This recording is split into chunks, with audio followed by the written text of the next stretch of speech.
Hello, welcome to the Reign Series 3 video documentary series for episode 10 entitled Echoes.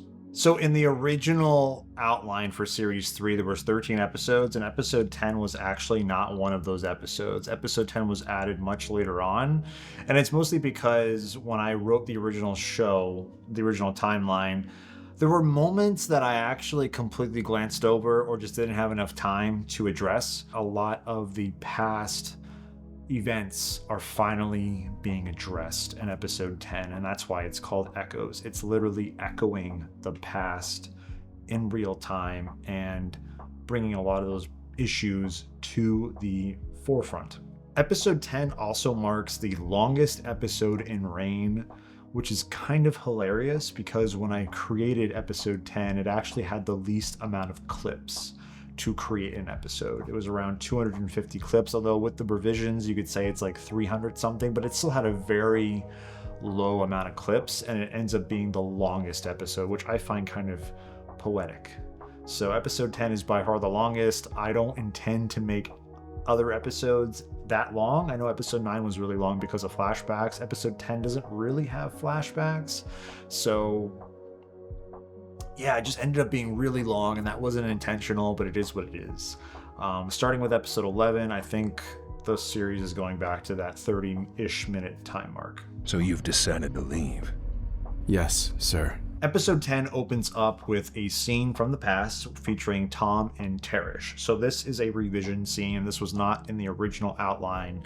I know this entire episode was not originally created, but this whole scene was added on pretty recently, actually. So Terish hasn't been in the show since episode 2. If it wasn't for you, I don't know how today would have ended. I wanted to bring him back for a scene where he essentially says, like, this actually happens right after Ace dies, like a couple days later. This is right before, at the very end of episode 2, when Tom goes into the car or the truck to leave the UNSC. This is literally the scene right before that, because he's walking to leave the UNSC. In this scene, it's definitely a scene where, like, Tom knows that Terish knows, and Terish knows that Tom is a little suspicious. I don't think Terish knows to the extent that Tom does, but Terish is obviously disappointed that Tom is leaving the UNSC, and he says, you know, if you ever need to come back, here's my personal pager, give me a call. It's a shame you've decided to leave. And the chance you change your mind, please, contact me. This personal pager will call my private number. Whenever you want to come back, just dial it. I'll take care of the rest. Tom has built a name for himself in the UNSC. Hasn't been that long, only like 2+ years, but he's done a lot in a short period of time. You've made a ton of progress in a small amount of time. I'm a firm believer that a lot can happen in a short period of time. Terish doesn't look at Tom like someone that he cares about. He just looks at Tom as an asset, as a tool to better his own agenda, which we still don't really know what that is. It's very mysterious. Thank you, sir, but That's in order, Nomad. Tom thinks that Terish is directly responsible, or he's linked to Ace's murder. And Tom, at this point in his career, is such a small person in this massive universe that the trauma is too much for him to take, so he has to get out of there. I think he's also just kind of terrified because he was built under this impression that, like, we're brothers, we're sisters, we're a team, and he never had the idea that his own team could betray him. And when that happens and they, like, drop Ace like nothing in episode 2, that really scares him. And he's also an accomplice to that mission, and thankfully no one ever found out he was part of that, but he just needs to do whatever he can to get out of there. So he has to leave. And he knows Terish is like a very high-ranking officer, and he knows that Terish probably is involved. Plus, they heard his voice over the intercoms in episode 2. What about the imperiums? Ignis and Fulgur are still missing. After what happened with Friggus 2 years ago, we need to be on high alert. So Tom realizes, like, I need to get out of here, and Terish, again, sees Tom as a tool, and he doesn't want Tom to go without, you know, trying to get a last-minute attempt at maybe using him somehow, so he gives him a personal pager. Tom's never used the pager that Terish has given him, and we don't know if he ever will. It's just me. Sorry. Didn't mean to disturb your, you time. No, it's okay. Sorry if I woke you. I know my lightning is bright. Never found an off switch.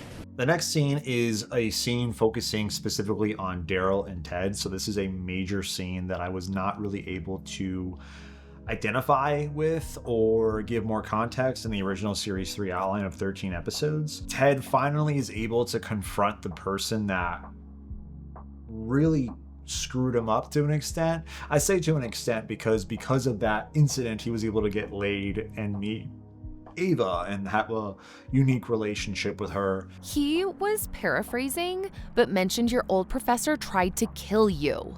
Oh yeah, he was nuts. That must have been so scary. Trust me, it was. But if it weren't for Aaron, Tom, and Lobster, I probably wouldn't be here. You're so brave, Ted. Those incidences in the past led to something positive in the future. But at the same time, in the moment and just thinking back, it's like, yeah, like I might have been able to use the story to get laid, but it was still terrible with what happened to me. And Ted is finally able to like confront the person who was indirectly responsible. But at the end of the day, Ted was under the impression that Daryl was just a psycho. And after he witnesses the professor as another entity, and he witnesses Dark Daryl as another entity, and he sees like supernatural abilities in real time, he's able to realize, wow, like Daryl was right. You sound like you want to get something off your chest. Well, yeah, I guess I do. I wanted to apologize. I was wrong. Daryl was right. And he does mention that in episode 9. Daryl? You were right. I'm sorry for not believing you. Thanks, Ted. We can talk about that later. Right now, we need to move. Right. But it's so like brief that it doesn't really count. It does count, but it's so brief. I wanted to dedicate a full scene to it. And that's what this scene is. It's a long time coming for Daryl because this is someone that's been trying to win back the trust of everyone, especially Frank. Thanks, Ted. I really appreciate hearing that. Long overdue, right? Oh, it feels nice to hear that. It's been a minute. Some people already said it before, which is nice, but to hear it from the ones who were most impacted, it comes full circle. After winning over Ted, I think that's like the final person he had to really convince, because Frank accepts Daryl much earlier on in Series 3. You're definitely not the same person I thought. You're nothing like him. Does that mean you believe me? Yeah, I do. And then once Ted is able to accept him for who he is, that's just a major milestone for Daryl. And they even talk a little bit about Ava, because Daryl's like, oh, nice girlfriend, and Ted quickly shoots that down. But at the same time, Ted doesn't really know who Ava is or what she means to him. Because in Series 1, Series 2, Ted's trying to get laid. In Series 3, he puts that on the back burner, focuses on himself, and then lo and behold, his past traumas and problems are able to turn into a manifestation of something good.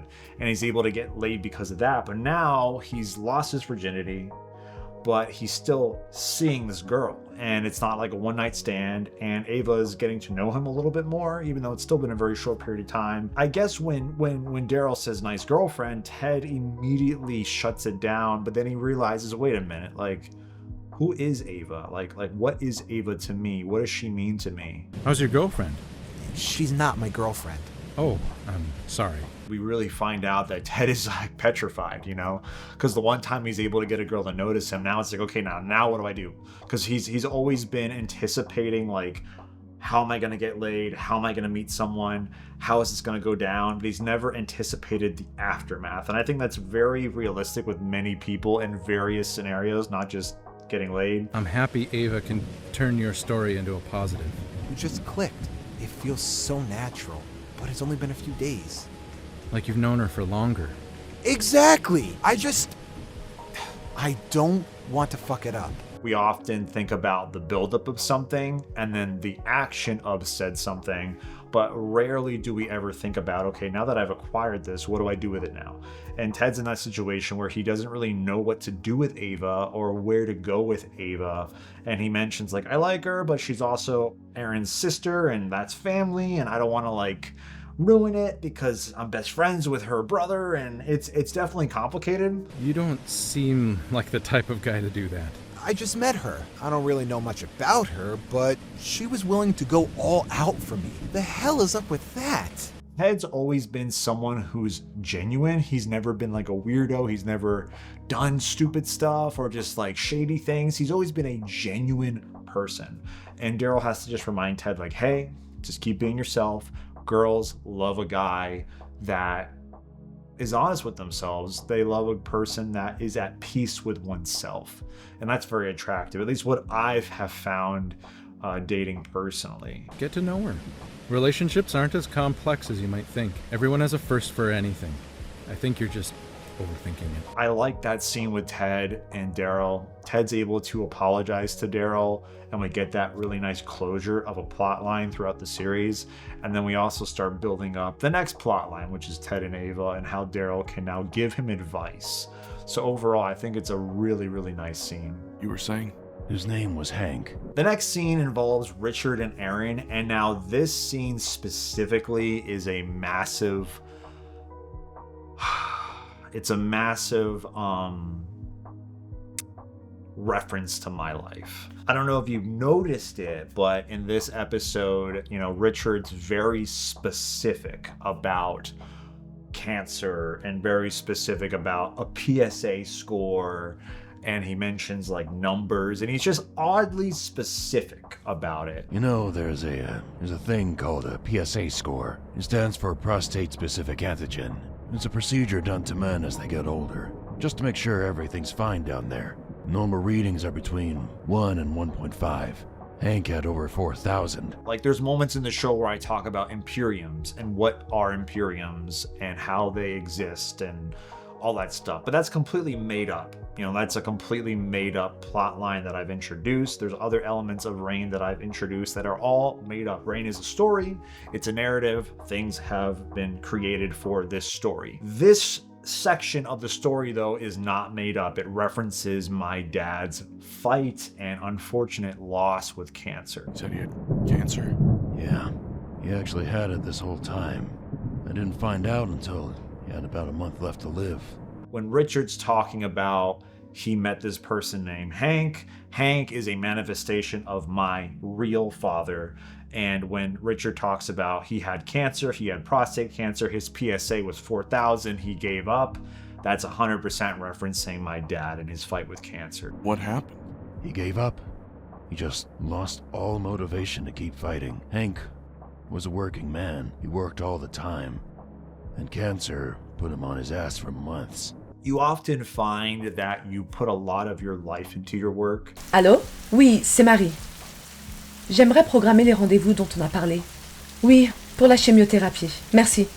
In episode 4, when I showed Leal's backstory with his moms and how she also died of cancer, her like death date in the show is April 8th, I think. It's either April 8th or July 12th. I only say that because my mom passed away from cancer on April 8th and my dad passed away from cancer on July 12th. So I heavily reference it sounds really fucked up, but I reference the deaths of my own parents in the show. Yeah, watching this scene, it's not too uncomfortable for me because it's been a lot longer since my dad passed away. My dad passed away in 2016. My mom passed away in 2019. When I watched the Leal mother scene, that makes me really uncomfortable. But when I watch the Richard Hank stuff, not so much, as it's been longer and I've been more accepting to that loss, even though both are obviously horrifically tragic.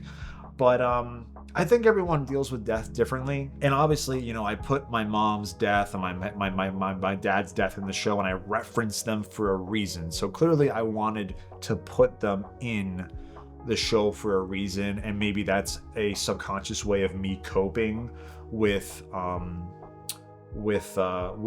those losses. It gets better, but you never get over it. Let me make that clear.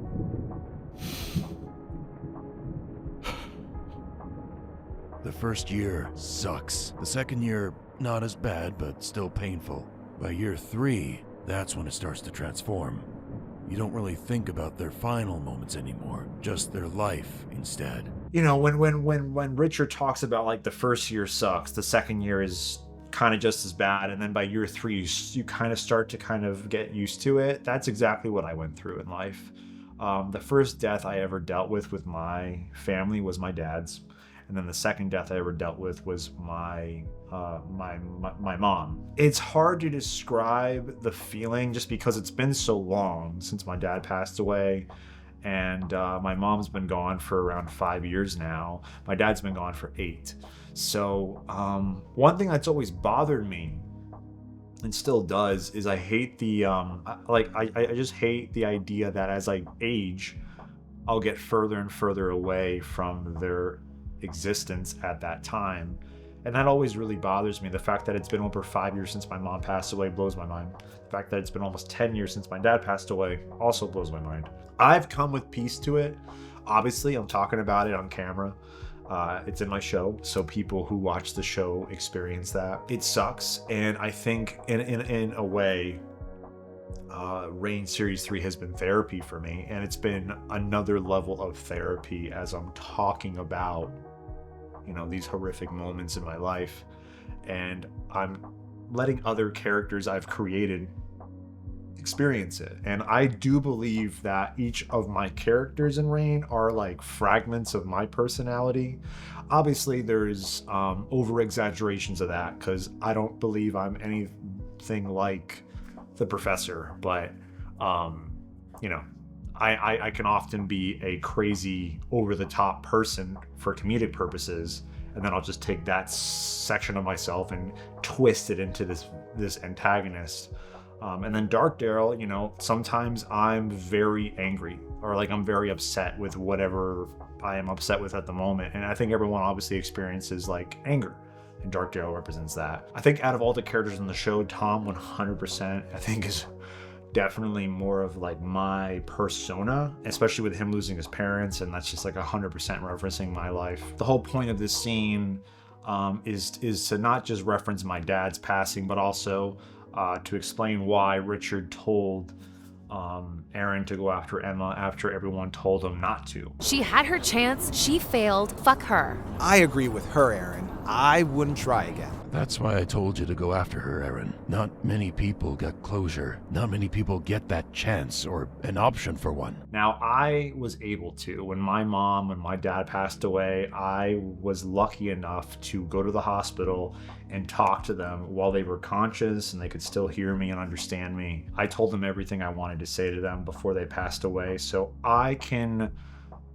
think that's really why I'm able to be so comfortable with it, because I obviously miss my dad, I miss my mom, and I don't really talk about them that much, to be honest. Like, me talking about my parents right now on camera for this video documentary is probably the first time I've really addressed my parents' death in a while. But I'm not crying, I'm able to like talk it out. If I was like intoxicated, I'd be like tearing up right now. A lot of people don't get closure, and I was fortunate enough to get closure.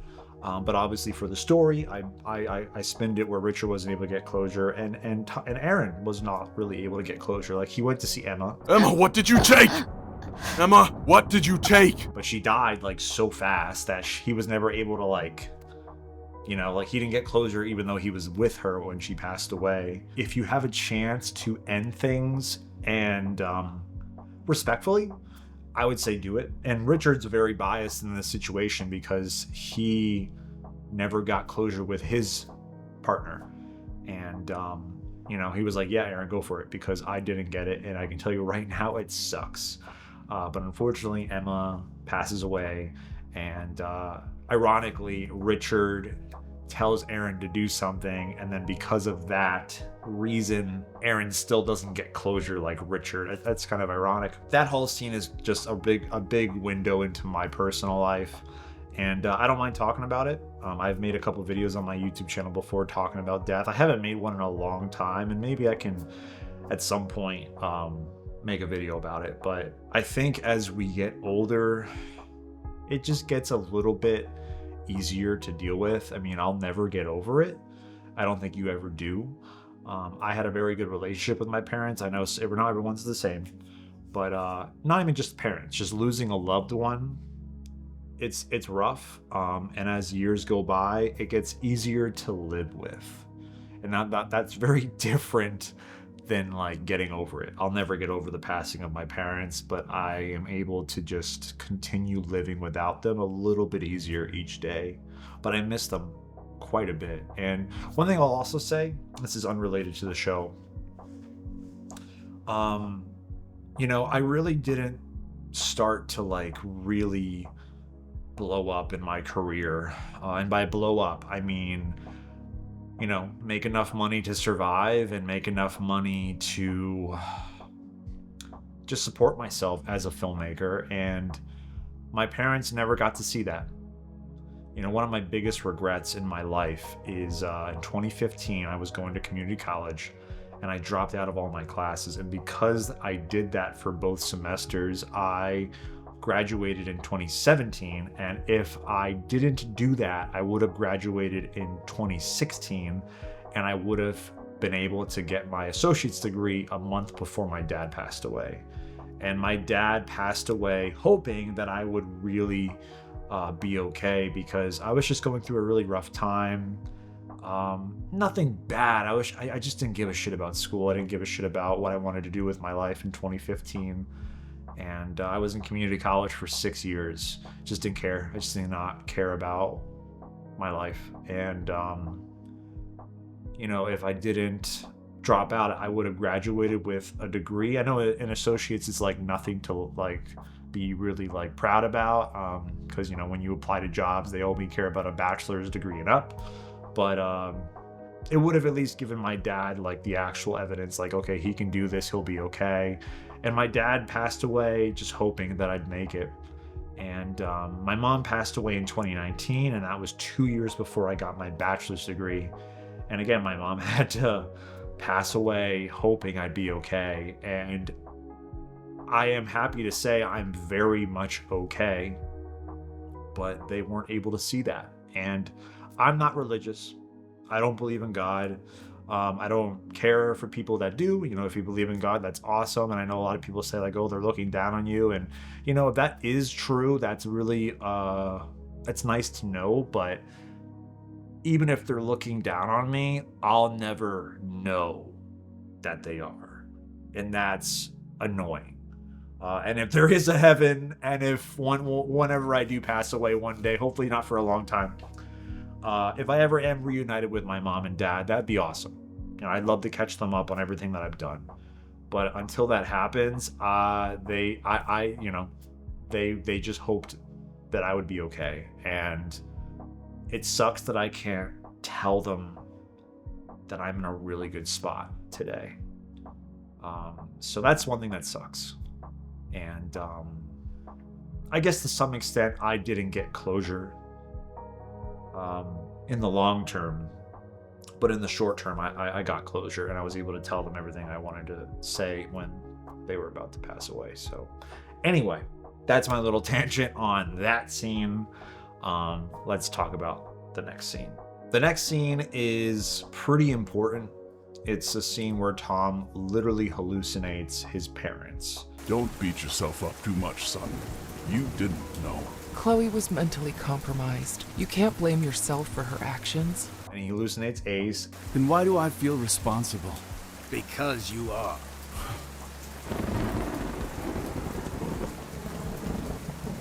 Just admit you were the problem instead of denying reality. And drumroll, Chloe. No. Well, would you look at that? It's a regular family reunion. I know hallucination scenes can be hit or miss for some shows and forms of media. Some people have called it sloppy writing. I don't blame them for that, but at the same time, I just love the idea of a hallucination. I've always just enjoyed that aspect if it's done well. And obviously in this context, Tom is talking to himself. He's talking to his mom, his dad, Ace, and Chloe, and they're all just manifestations of feelings within Tom's subconscious. So Ace and Chloe are representations of Tom's guilt, especially Chloe, and then his mom and dad are just like representations of I would just say like his trauma, his sadness, and he's just talking to himself, and he's addressing emotions of himself that are buried in his mind, and Chloe's the unfortunate newest member of that collection.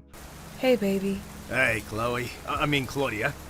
Glad you could make it. It's good to be together at last. Yeah. Just wish it was on different terms. Hey, Tom? Another reason why I love this scene is because I'm able to bring back voice actors that were not in the show for a while, right? So Ace passes away in episode 2. I did love bringing him back in episode 9, and obviously episode 10, he's there. And then Chloe hasn't been doing any new lines. Her voice actress, Marie Claire Wood, hasn't done voice acting since episode 6. So it's great to bring her back for new lines. And I know it's not really the characters, but it's also just a really fun way for me as the creator of the show to bring back really awesome voice actors. Because I mentioned this before in previous ViDocs, but I felt so bad killing Chloe off because of how good her voice actress was, on how good Marie Claire Wood was at delivering the Chloe lines. I felt awful killing her off because I was like, oh crap, I'm gonna lose her on the show, and she doesn't voice any other characters. I was like, shit. So it was great to have Marie Claire come back along with Maddie James, who voices Ace. And then the person who voices Tom's mom is Kelsey Campbell, who voices Ava and Jennifer. And ironically, Tom's voice actor, Tori Kamal, voices Tom's father, which I think that makes the most sense. Everyone really thought you were normal, but you're probably the most fucked up one here. You make Daryl seem normal, and that guy's been through a ton of shit.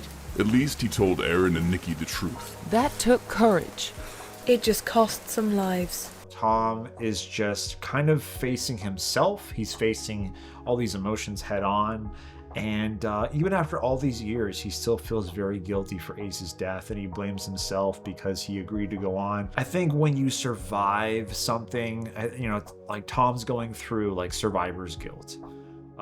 He survived, and yeah, it was not his fault that Ace got killed, but because he lived and Ace didn't, he just feels guilty because it's like, of all the people that should have died, Ace should have lived and I should have died.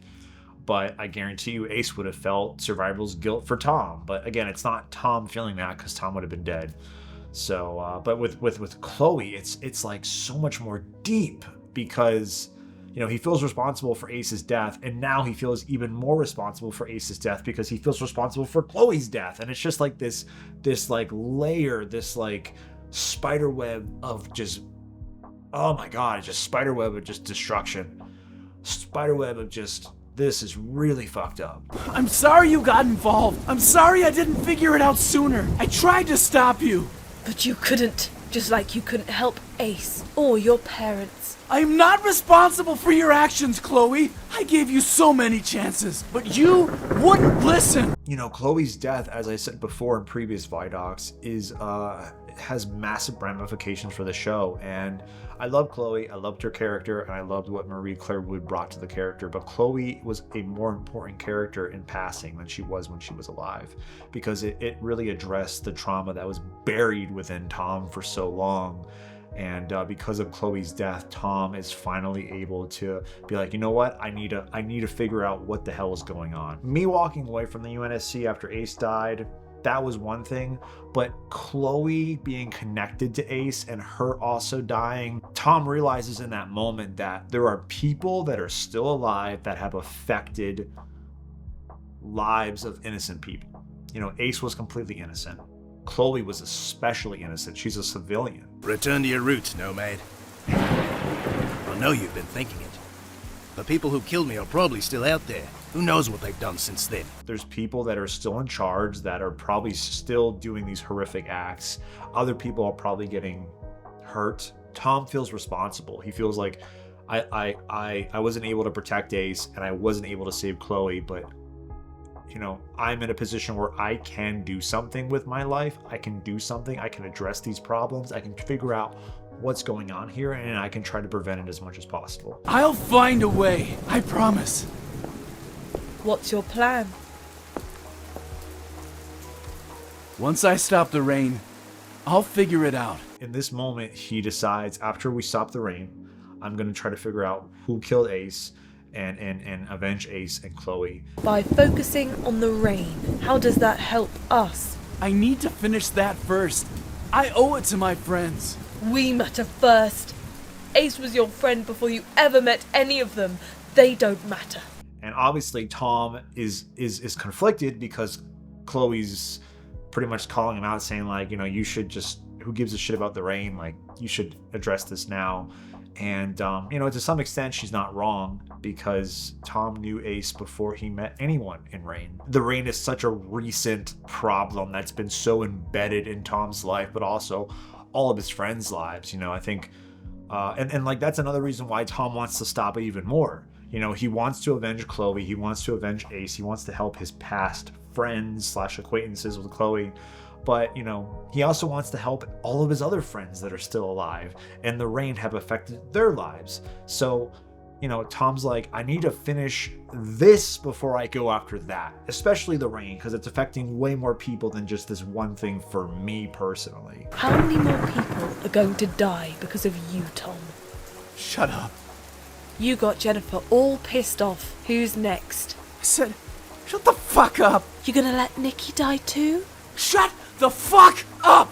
We obviously see Tom is still very much struggling. Very much, you know, as someone who's lost his parents, like myself, you know, Tom has seen more than I have, obviously. Like, I'm not in the military. I haven't been in the army. I don't have PTSD, thank goodness. And Tom has, like, layers and layers and layers of trauma. So he's handling these emotions much harsher than what I would. You know, the reason why I'm making Tom go through all this is because it's a narrative, and I'm just kind of making it more extreme for more interesting story purpose, you know, reasons. Over exaggerations of certain elements just to make it interesting to watch. But he's still, like, really screwed up. Like, yeah, he has an idea of what he wants to do now, but he's still very much traumatized, and you know, Chloe's death just made it so much worse. It made him see what he has to do, but it also just made him so much more vulnerable than he's ever been before. You okay, Jen? Sorry. Did I wake you? No, it was the thunder. What's wrong? The next scene, we have Jennifer and Nikki, and then the idea that Jennifer wants to set something up for Chloe's passing. Maybe Tom triggered something in her. Jen, you need to stop blaming Tom for everything. Why wouldn't I? Jennifer's so quick to judge Tom. She's so quick to be like, okay, Tom's the reason why you are like this. Jennifer is very emotional in this moment because obviously she really connected with Chloe. She saw promise in Chloe. You're not crazy, Chloe. You just have a problem, but problems can be fixed. Thanks, Jennifer. You give me hope. I haven't felt like that in a long time. You're a strong woman, Chloe. I know you can pull through this. You're better than you think. The fact that Chloe offed herself really questions if Jennifer is even, like, good at this. Is it because I couldn't get them out of her? Is my certification even worth it? Nikki, as a good partner, has to keep reminding Jennifer, like, no, you're good, you're great. Chloe was just a rare case. Or, you know, at least a rare case to her clientele. I never would have met you if he didn't make me push myself. You're right. I'm sorry. I'm just in a bad spot. Jennifer's able to kind of rationalize her thoughts and realize, yeah, I'm being a bit extreme when I say, like, Tom's the problem, especially after everything we've learned. You know, Chloe killed herself. It was her own choice, and Tom is literally a victim in this. And it's great to see Jennifer finally, like, dropping the protective girlfriend act and finally understanding, okay, Tom is also a victim, not just Nikki. Tom's also a victim. I mean, Tom is honestly more of a victim than Nikki ever was. He's hurting too. He was present when Chloe killed herself. I don't even know what that does to someone's mind. It changes them, for sure. Jennifer clearly needs to move on because it's really affecting her, and she comes up with this really cool idea. Let's do a ceremony for Chloe. I should set up a ceremony for Chloe. Jen, that's a great idea. I'm gonna go talk to Tom about it because the guy was literally involved in Chloe's death indirectly. Where are you going? To talk to Tom. Why? To invite him to Chloe's funeral. You know, once you get an idea in your mind, you execute it. Like there's multiple times where I have an idea, and then the more I linger on it and don't like address it, I end up not wanting to do it. So even though it's really late in episode 10 and it's raining outside, Jennifer's like, I gotta go find Tom right now because I'm just in a really emotional state. I want to do this ASAP. Let me go talk to him right now. And that's what she does. She goes out and looks for Tom. I'm not really sure what to say. None of us do. This next scene is also a revision scene. So this is Jver's funeral. This was an amazing scene to make because once again, Mort's voice actor, Kevin, just dominates. The amount of pain I feel is nothing compared to the life you lost. I know you wouldn't want me to bear this pain I've collected, but I can't help but feel I should be under that stone instead of you. I've honestly been really impressed with Mort's character arc direction. I recently watched all the episodes of Reign from Series 1, Series 2, and Series 3 up until this point, even episode 11. I know that hasn't been released yet, but I watched episode 11. I love just how Mort goes from literally a nobody to like this, like a nobody playboy type of character to someone that indirectly, I say indirectly, but like he did kill Jver, but it was an accident. Someone that's experienced so much trauma and just sobered up, but then got drunk again, and then just like went from like a nobody character to someone that man is just struggling with so much, but he becomes a character because of all those struggles. I just can't believe this is happening. It wasn't supposed to go down like this. You died. You're actually dead. Just like that. And it's all my fault. This scene is no exception. This is a couple days after Mort tried to kill himself. I want to die. But you can't. You need to live. Jver would want that.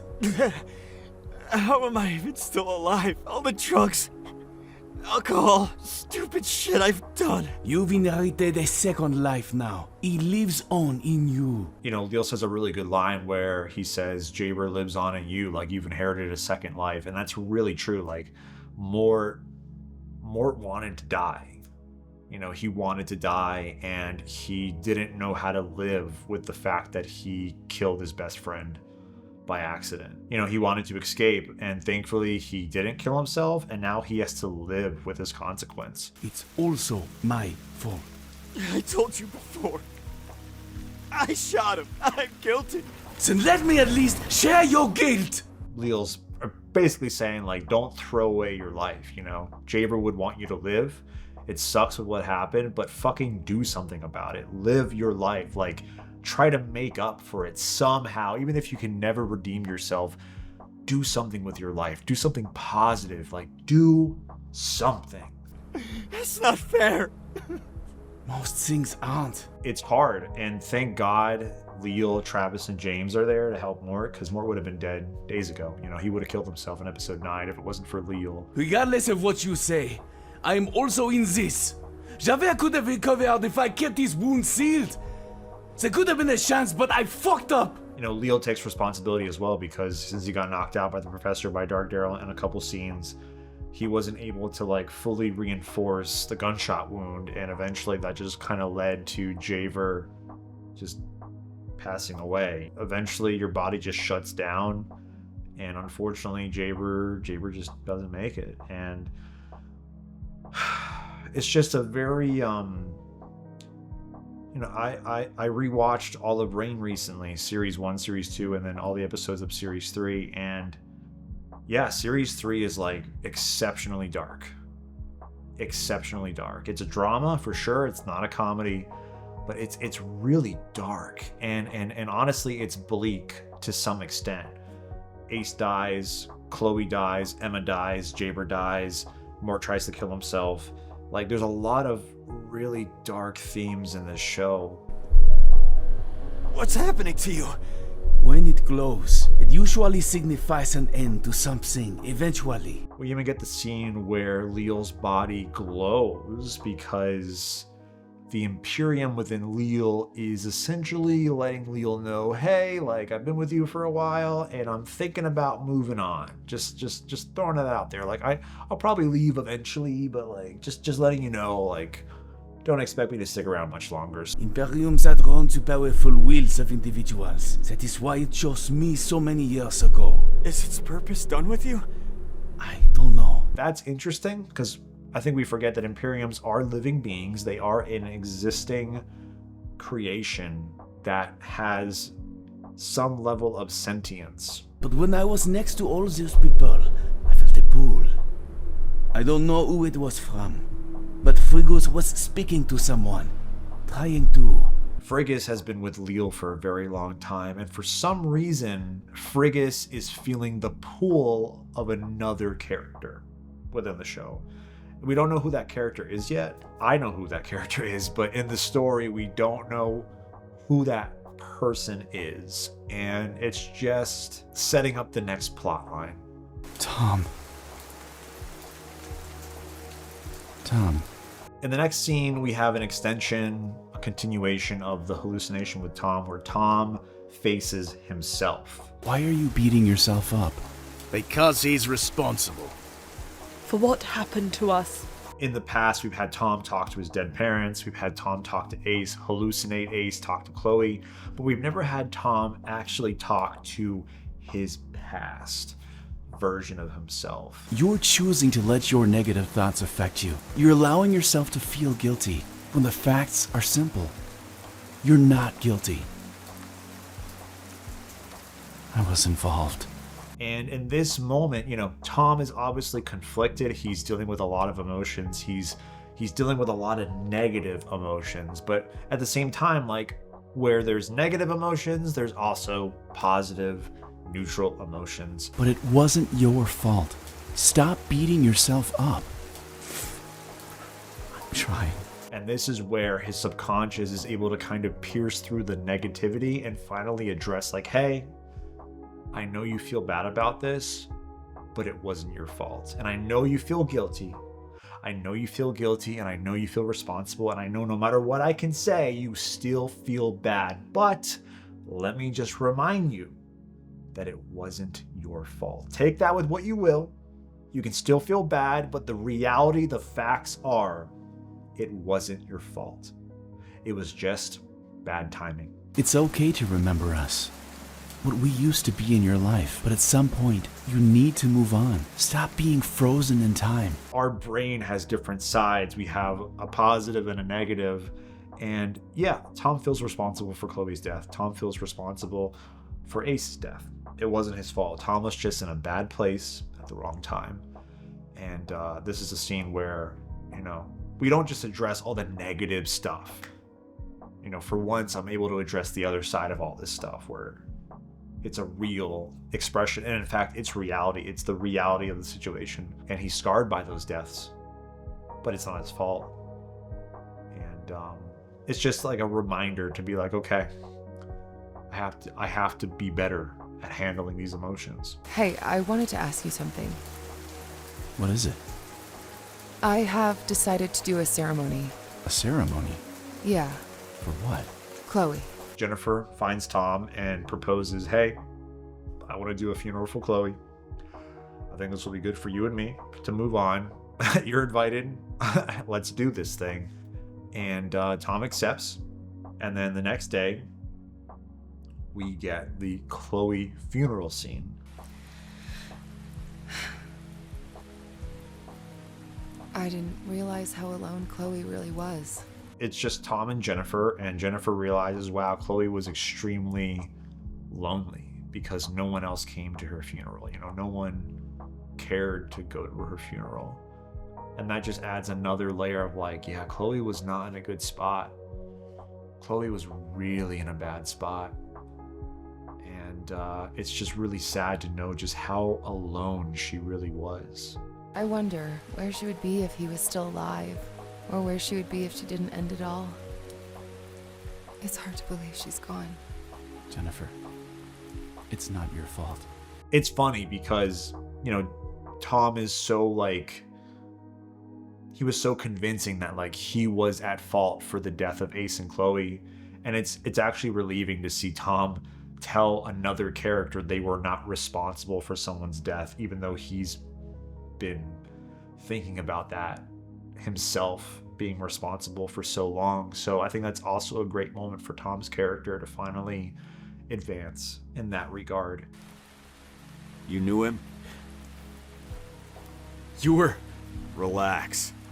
I don't have the energy to take you on right now. And then we get another revision scene where Mort confronts Tom. And I think this is the first time since Series 2 that Mort and Tom have been on screen one-to-one. Obviously, they were present in other episodes when there was fighting going on, but this is the first time we have a one-on-one scene since Series 2, Episode 2. You knew Jver? Just once. I ran into him a few years back. I only knew one Jver. Obviously, Tom met Jver in Series 2 very nonchalantly, but he met him. Even if he didn't like directly say hello, he was around Jver during Series 2. Why are you here? Visiting two friends. I'm sorry. It's fine. We all carry a burden. We do. They both connect with each other knowing that they both have lost someone they really care about, and they're both dealing with death very differently. I should stop you right now, though. And what are you waiting for? You know, Mort's like, I should probably stop you right now. You know, like, I'm trying to help Leal keep his whole production going. You're the enemy. I should probably stop you right now. I'm going to stop the rain. I don't care if that ruins your plans. You going to stop me? No. I need a good distraction later. When Mort goes to visit Jver, that's like his safe space, even though it's a very sensitive space. Maybe he could take Tom out anywhere else, or take on Tom anywhere else. But in this scene, this area, like, he can't. You know, he's there to see Jver, he's there to grieve, and he's not there for business. So he lets Tom get away. Fair enough. Be seeing you. Be seeing you. Episode 10, big episode for the show. A lot of emotions, a lot goes down, a lot of echoes from the past. Even the recent past come back into the story. So that was the video documentary for Reign Series 3, Episode 10, Echoes. Stay tuned for more videos on Jacoby Rising of Reign Series 3. And thank you so much for watching, and I'll see you guys in the next video. Bye.